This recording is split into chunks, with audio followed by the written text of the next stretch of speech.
님들 되시기를 주님의 이름으로 소망합니다. 이제 하나님께서 우리에게 주신 말씀 함께 보도록 하겠습니다. 오늘 우리에게 주신 말씀은 말라기 3장입니다. 3장 13절에서 4장 6절. 본문이 좀 긴데 한 목소리로 성경을 펴서 읽도록 하겠습니다. 오늘 본문을 제가 안 적어놨거든요. 성경을 가능하면 피시고요. 글이 많으면 이게 읽다가 정신이 없으시더라고요. 그래서 책을 펴서서 없으신 분들은 핸드폰도 스마트폰도 괜찮으니까 보셔도 되고요. 아니면 옆에 분 같이 보셔도 되고요. 다 없으신 분들은 귀를 쫑긋 세우고 잘 들으시기를 바랍니다. 아셨죠? 본문이 깁니다. 천천히 함께 보도록 하겠습니다. 함께 보겠습니다. 시작.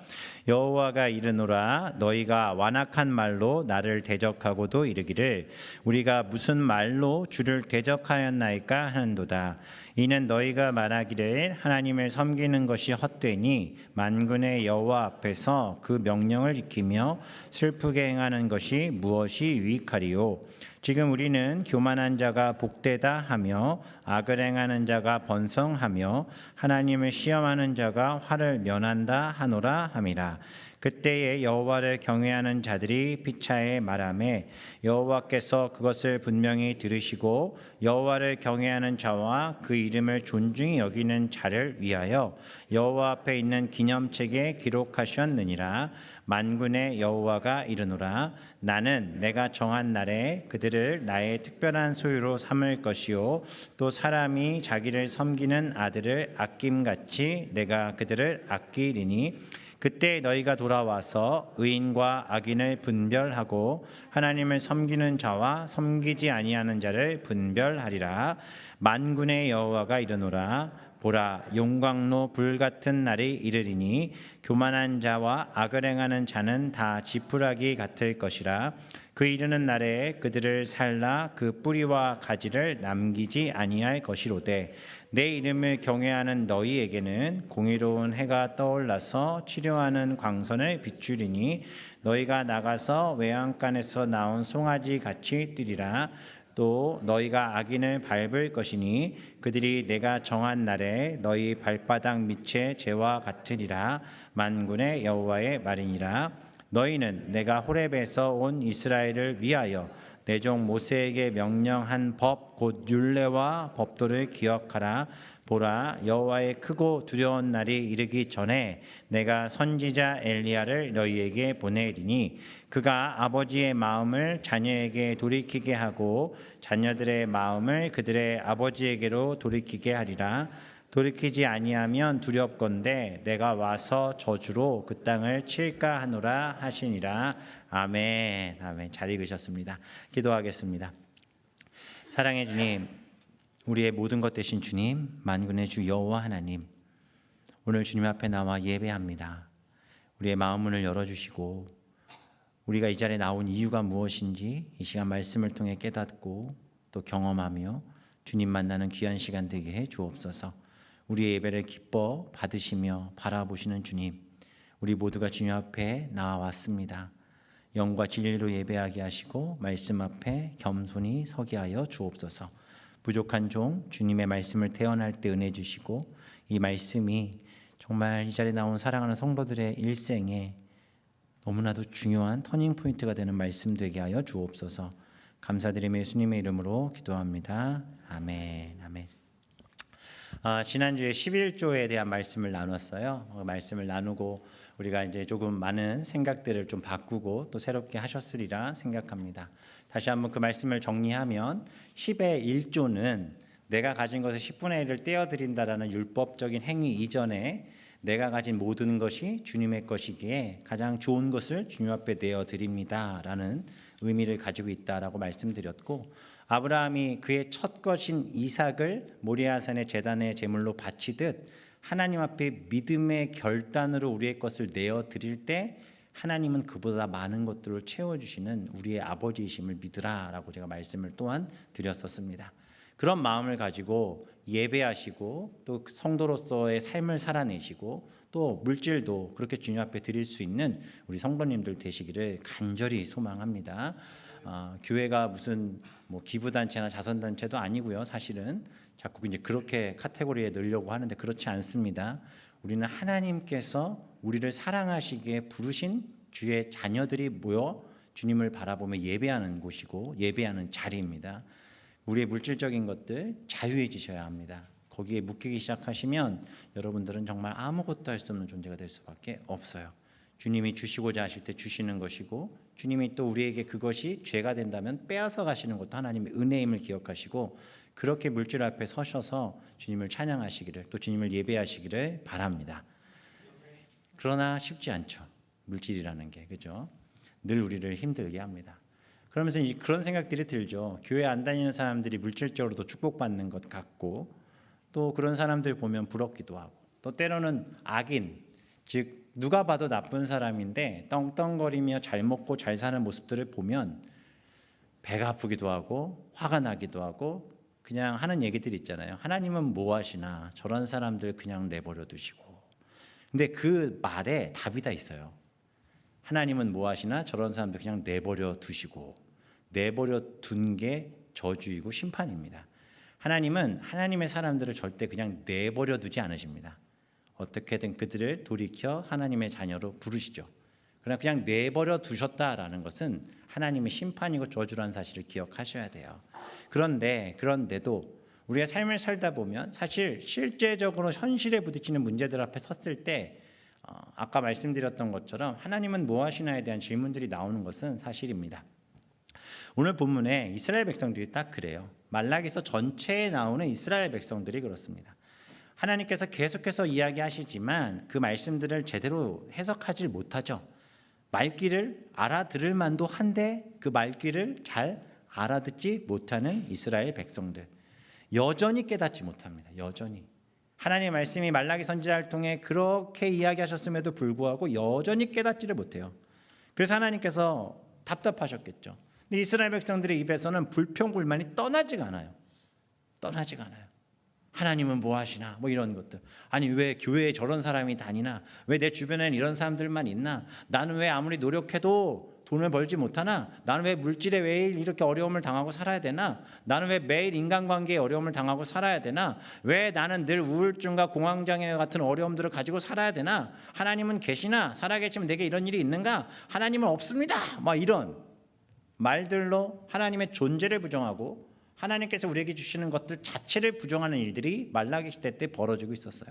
그래서 하나님께서 말씀하시는 게 오늘 우리가 읽었던 13절에 보면 여호와가 이르노라 너희가 완악한 말로 나를 대적하고도 이르기를 우리가 무슨 말로 주를 대적하였나이까 하는도다라고 말하는 거예요.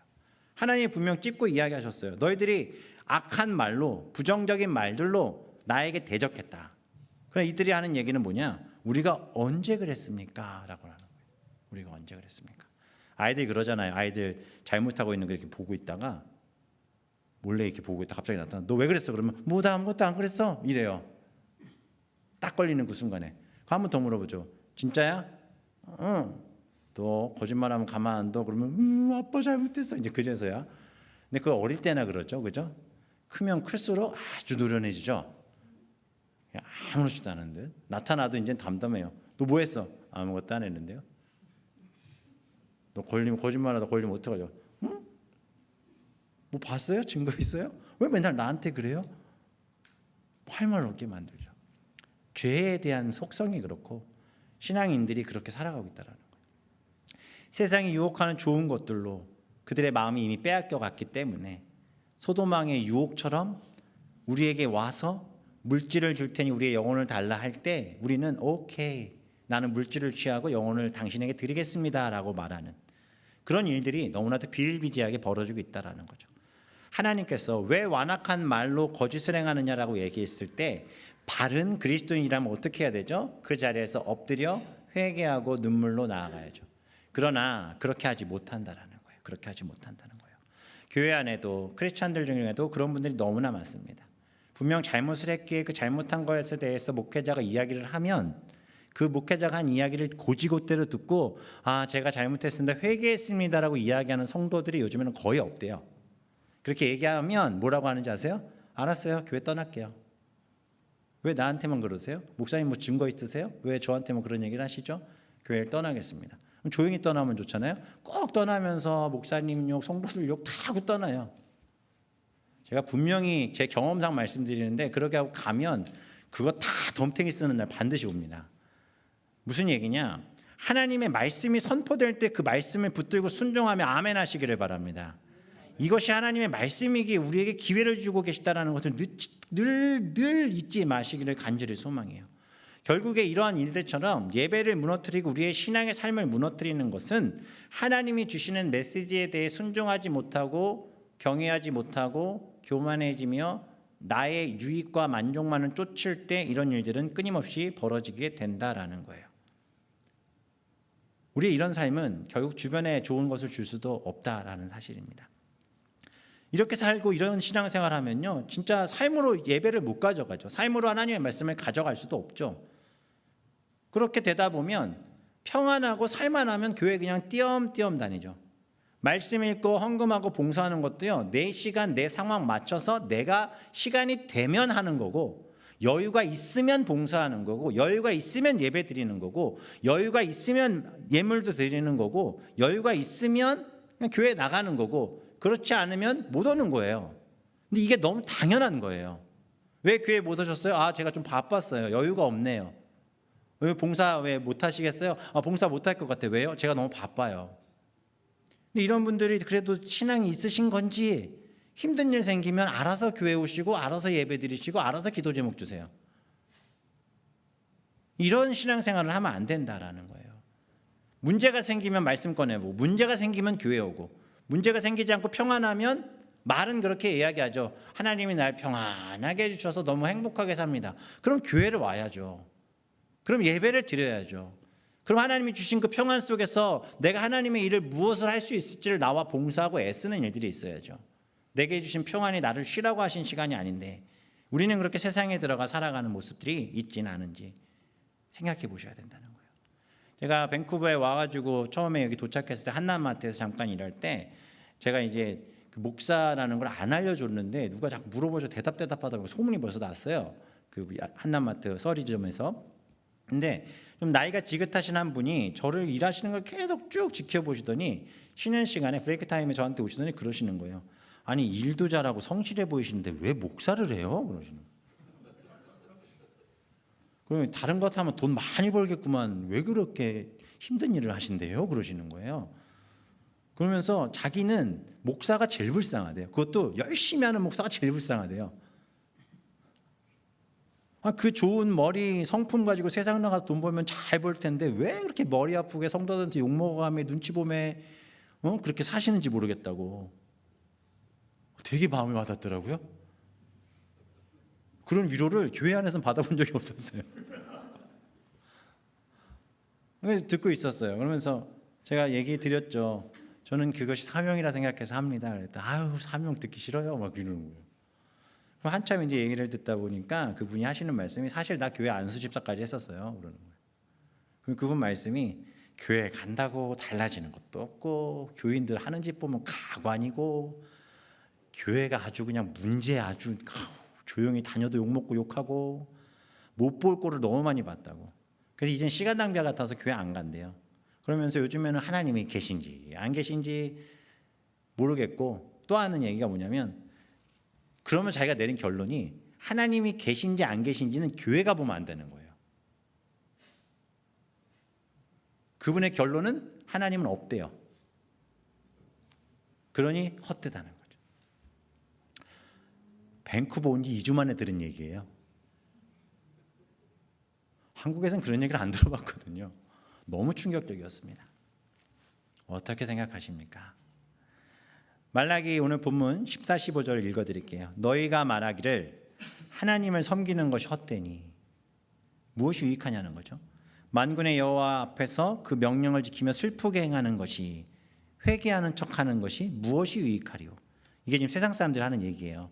지금 우리는 교만한 자가 복되다. 무슨 얘기냐? 세상에 스펙 좋고 돈 많이 벌고 잘 먹고 잘 사는 사람들이 복된 거야 하며 악을 행하는 자가 번성하며 악한 사람이 결국 성공해. 자기밖에 모르는 사람이 성공해. 너희들 기준에 교회 안 가고 돈 버는 사람들이 성공해. 주일날에도 돈 벌고 가서 비즈니스 하는 사람들이 성공하는 거야. 돈 제일 많이 버는 거 뭔지 알아? 마약, 술, 뭐 이런 거, 유흥 이런 거 돈 제일 많이 벌어. 이렇게 얘기하는 거예요. 그리고 하나님을 시험하는 자가, 하나님께 도전하는 사람이 오히려 화를 면한다 하노라 함이라. 제가 지어낸 얘기가 아니고요. 오늘 본문 14, 15절의 말씀이에요. 말라기 시대 때에 이스라엘 백성들이 하나님에게 이렇게 말하고 있는 거예요.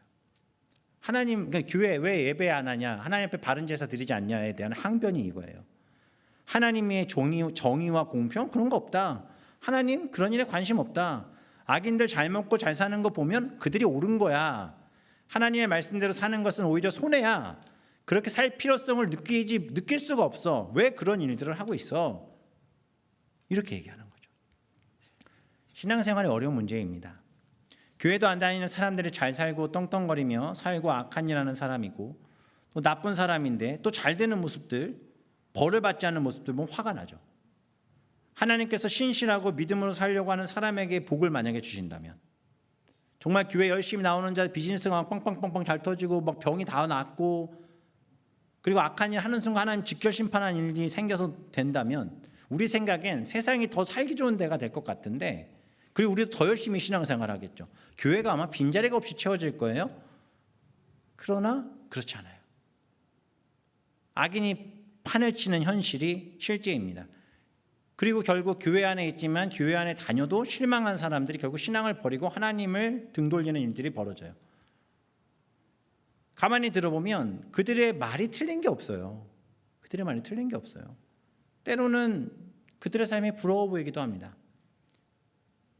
그러나 성경은 우리에게 이처럼 절망적인 현실에서 고개를 들어 세상이 말하는 기준의 복복복을 쫓아가지 말고 고개를 들어 미래를 바라볼 것을 요구하고 계시다라는 거예요. 그렇게 하나님께서 우리에게 제시해 주시는 날은 심판의 날이에요. 우리가 지금은 우리의 현실에서 경험하고 있지 않은 일 같지만 이미 그날은 시작되었고 또 반드시 그날은 우리 앞에 다가옵니다. 이것을 부정하려 한들 시간의 흐름은 막을 수 없고 하나님의 변하지 않는 말씀의 진리는 우리 앞에 현실로 다가오게 됨을 믿으시기를 바랍니다.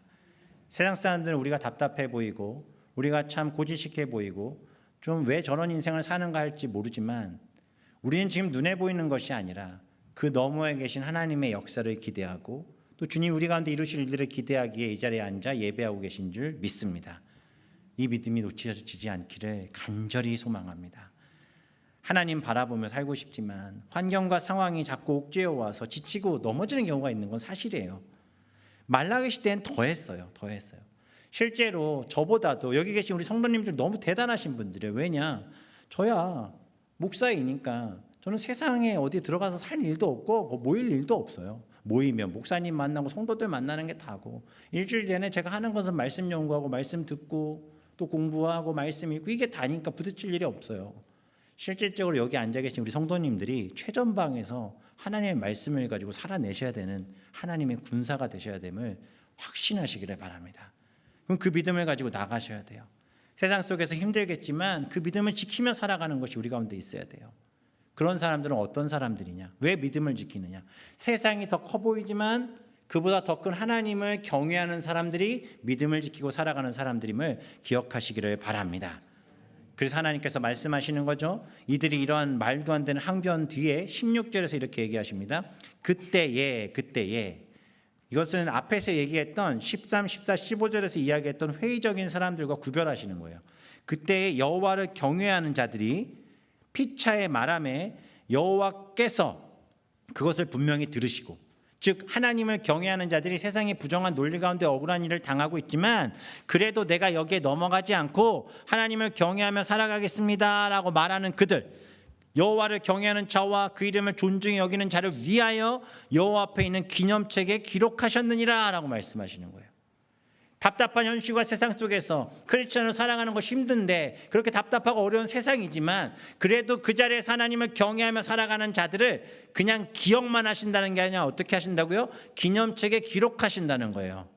언제 어디에서 누가 어떻게 이 어려운 상황 속에서 버텨냈구나, 자신의 모든 것들을 포기하고 또 이렇게 기억하고 나를 경외함으로 부당하고 거짓된 것에 서지 않고 진리와 말씀 가운데 섰구나, 하나님이 기억하신다는 거예요.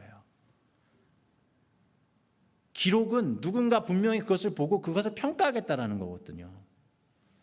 우리의 모든 삶의 이야기들을 하나님이 그렇게 기록하고 계심을 믿으시기를 바랍니다. 이것이 우리에게 부끄럽지 않은 기록되기를 바랍니다.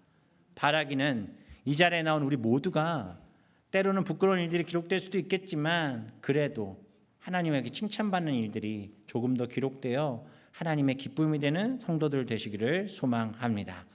계속해서 하나님이 약속하십니다. 17절에 만군의 여호와가 이르노라 나는 내가 정한 날에 그들을 나의 특별한 소유로 삼을 것이요 또 사람이 자기를 섬기는 아들을 아낀같이 내가 그들을 아끼겠다. 하나님이 포기하지 않고 보고 계시겠다는 거예요. 내가 그 하나님을 경외하며 세상 논리가 아닌 하나님을 정말 예배하며 사랑하는 그들을 포기하지 않겠다라는 거예요. 여기서 특별한 소유자라는 단어가 히브리어 세굴라라는 단어인데요. 구약 성경에 5번 쓰였어요.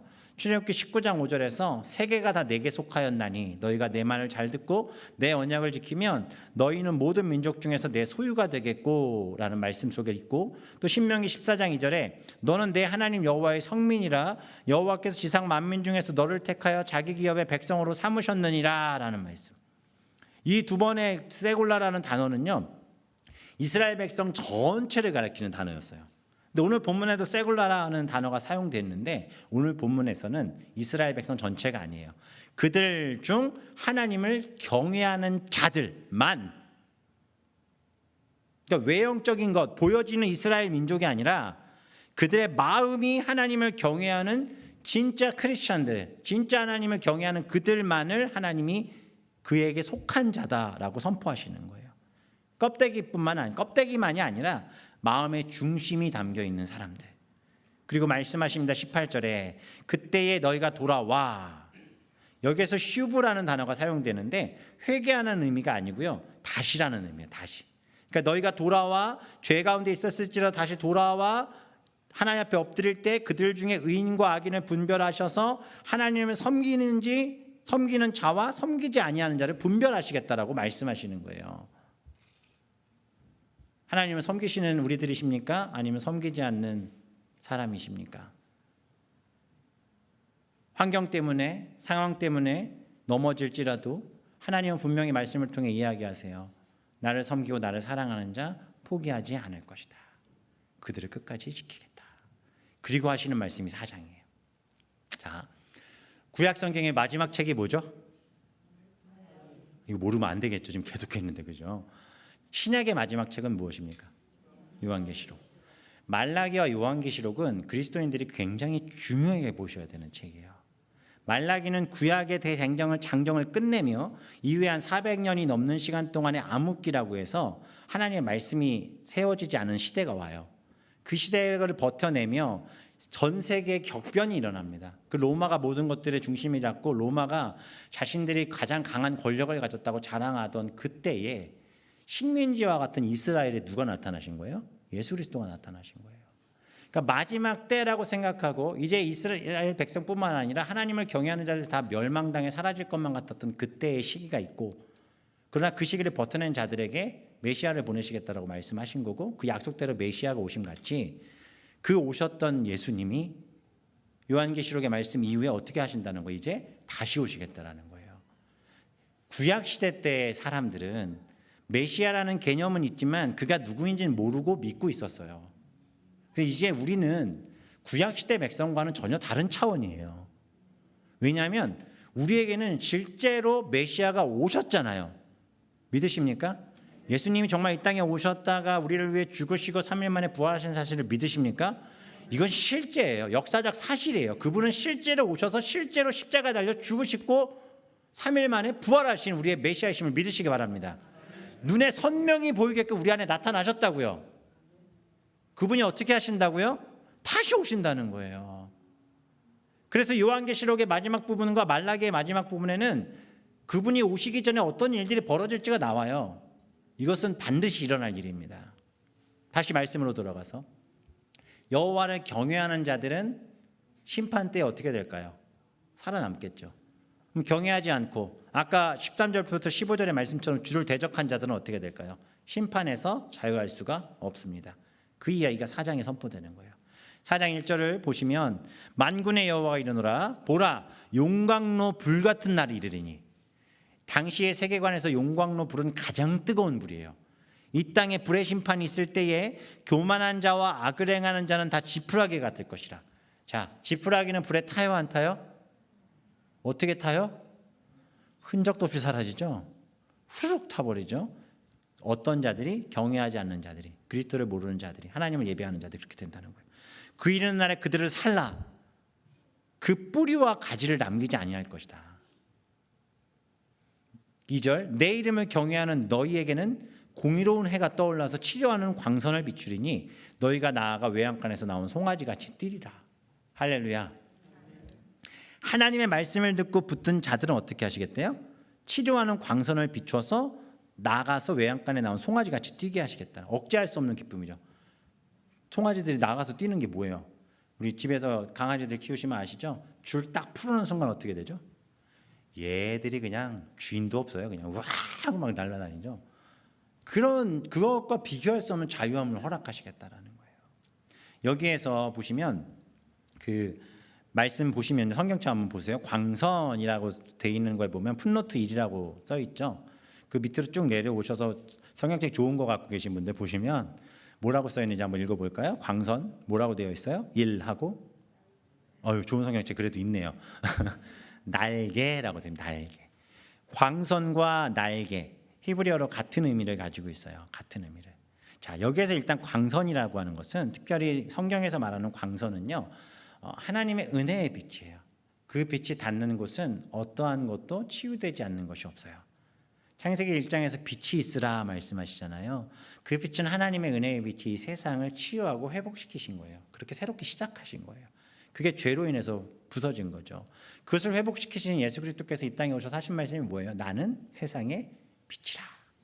그런 의미를 가진 게 이 빛의 의미인데 치료할 수 없는 것이 없는 광선이에요. 시편에도 보면 이런 의미들이 많이 나와요. 그런데 그게 같은 의미의 히브리어 단어가 날개예요. 날개. 자, 세상에 용광로와 같은 심판이 일어나게 될 때 여호와를 경외하는 자들은 어떻게 조금 의역하자면 하나님의 날개로 그들을 덮으시겠다라는 거예요. 세상에 심판이 있을 때 여호와를 경외하는 자들을 하나님은 어떻게 날개로 그들을 덮어서 그들에게 심판이 무엇되게 하신다? 유월되게 하시겠다 약속하신 거예요. 믿으십니까? 어떤 스토리와 비슷해요? 출애굽 과정과 비슷하죠. 심판이 임할 때 어린 양의 피를 문설주에 바른 자들은 넘어가게 하신 유월의 의미, 바로 이 말라기 성경에 동일하게 나오는 거예요. 그래서 출애굽기 19장 4절에 보면 내가 애굽 사람에게 어떻게 행하였음과 내가 어떻게 독수리 날개로 너희를 덮어 내게로 인도하였음을 너희가 보았느니라 말씀하시거든요. 그러니까 유월절 때에 어린 양의 피를 바른 데만 장자들이 죽지 않고 이겨냈던 것처럼 그렇게 그들을 날개 그늘에 덮어 이스라엘 백성들을 광야로 이끄셔서 지금까지 인도해 가셨다는 사실이에요. 그렇게 오늘 본문에서도 여호와를 경외하는 자들은 그의 날개 아래 그들을 품으시고 보호하시겠다라는 거죠. 시편에서 보면 시편의 저자들이 힘든 일이 있을 때마다 자주 고백했던 게 딱 날개 그늘이에요. 시편 36편 7절 사람들이 주의 날개 그늘 아래 피하니이다. 시편 61편 4절 내가 주의 날개 아래로 피하리이다. 이사야 31장 5절에도 보면 새가 날개치며 그 새끼를 보호함 같이 나 만군의 여호와가 누구를? 예루살렘을 보호할 것이라. 하나님은 하나님의 백성을 보호하십니다. 날개는 우리를 보호하시고 인도하시는 은혜입니다. 우리가 이 동물한테 볼 때마다 참 신기한 게요. 새가 날개 안쪽에 알을 품거나 새끼들을 넣어두잖아요. 그죠? 보셨죠? 못 보셨어요? 한 번도? 새는요 날개를 펴서 자기 둥지 이렇게 둘러 앉아서 보호하고 있어요. 그런 이유가 뭐냐면 첫 번째는 그 알에게 온기가 전달돼야 되기 때문에. 근데 이런 과정 속에 어미새가요 자기 가슴털을 부리로 쪼아서 다 뽑는데요. 어떻게 하냐면 그거를 그 둥지 그 알 주변에 이렇게 깔아서 최대한 보온이 잘 되게 깔아준다고 합니다. 그래서 새가 앉아 있는데 가슴에 털이 좀 빠져 있으면 100% 알을 베고 알을 품고 있는 거라고 하더라고요. 두 번째는 어미새는요 날개 아래에 있는 알과 새끼들에게 그렇게 품고 있으면서 뭘 하냐면 계속해서 이야기를 한대요. 짹짹짹짹 뭐 이렇게 하겠죠. 왜 이야기하는지 아십니까? 새끼들이 알 속에 있지만 그 알들이 태어났을 때 누구의 소리를 기억하게 하기 위해서? 어미새의 목소리를 기억하게 하기 위해서. 지금 우리를 교회라는 날개 그늘 아래 가두시고 그 하나님의 목소리를 듣게 하고 계심을 믿으시기 바랍니다. 그래서 그 말씀 따라 살아가야 돼요. 아기 새가 어미새의 뒤를 쫓지 못하면 죽어요. 어미새가 짹짹짹짹하면 가는 소리를 듣지 못하고 딴짓하면은 그 새는 죽을 수밖에 없어요. 하나님의 말씀을 듣는 자에게 생명이 있습니다. 마지막으로 알과 새끼를 보호하기 위함이죠. 동물 다큐에서 보면은요, 비가 둥지에 막 내리고 바람이 부니까 어미새가 날개를 덮여서 새끼들을 덮어요. 모진 바람에서 막 흔들려 가면서도 그냥 맞아내며 견뎌요. 정말 불쌍하리만큼. 너무 추운 겨울이 돼도 눈 속에서도 어떻게든 품고 있는. 근데 날개 밑에 새끼들은 무슨 일이 일어나는지 몰라요. 그냥 거기서 그냥 가만히 있는 거죠. 근데 보면 꼭 몇몇 새끼들이요, 답답하니까 날개 밖으로 머리를 이렇게 삐집고 나와요. 어미새가 어떻게 할까요? 부리로 머리를 콕 찍습니다. 그럼 나오다가 깜짝 놀라서 들어가요. 저 머리들 만져보세요. 혹시 여기 땜빵이나 뭐 상처 자국 있으면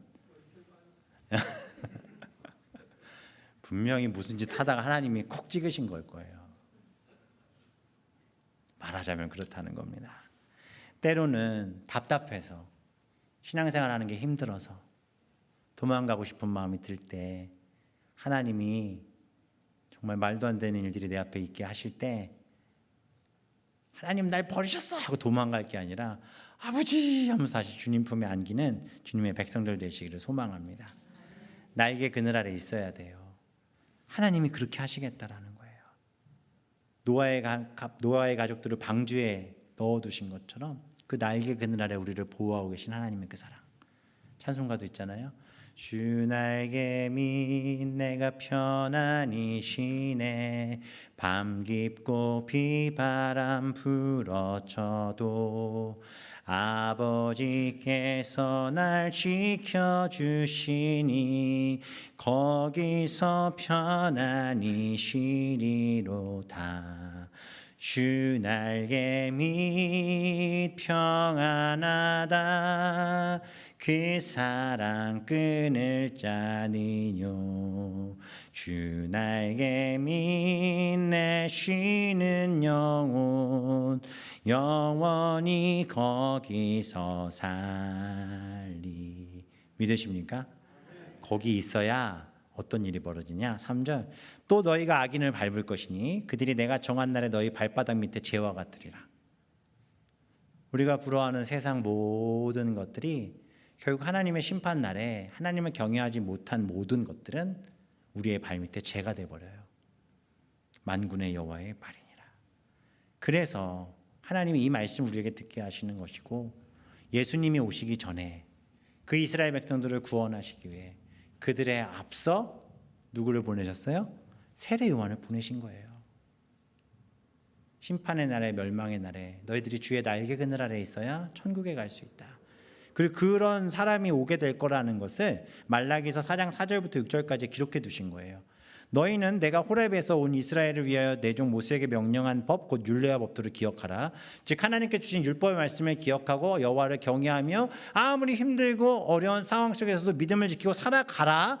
그러면 그때에 너희를 위하여 하나님의 자녀를 보내셔서 너희들에게 소망을 주고 천국을 알려주시겠다라는 거예요.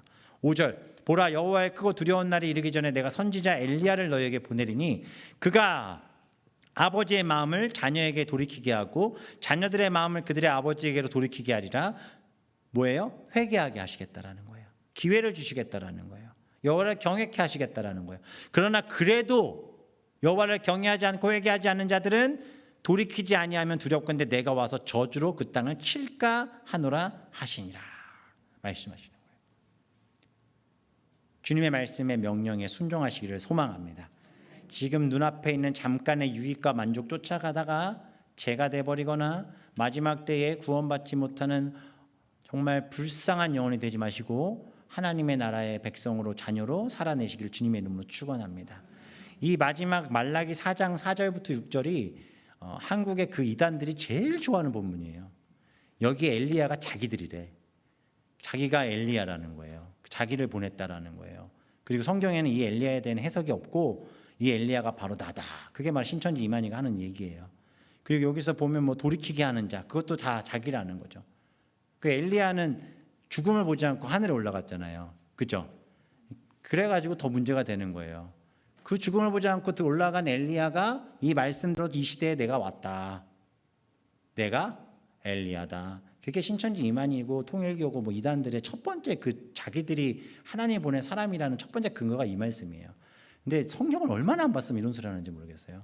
이 엘리야가 누군지는 예수님이 해석을 해주셨어요. 마태복음 17장 10절 13절에 보면 제자들이 물어 이르되 그러면 어찌하여 서기관들이 엘리야가 먼저 와야 하니까 예수께서 대답하여 이르시되 엘리야가 과연 먼저 와서 모든 일을 회복하리라. 내가 너희에게 말하노니 엘리야가 이미 왔으되 사람들이 알지 못하고 임의로 대우하였도다. 인자도 이와 같이 그들에게 고난을 받으리라 하시니 그제서야 제자들이 예수께서 말씀하신 것이 세례 요한인 줄을 깨달으니라 라 말씀하시거든요.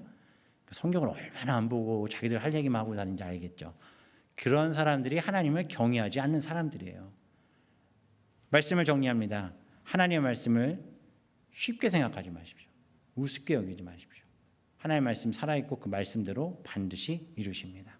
마지막 때에 하나님을 경외함으로 주님의 자녀다운 삶으로 승리하시는 우리 모든 성도들 되시기를 주님의 이름으로 축원합니다. 우리 시간에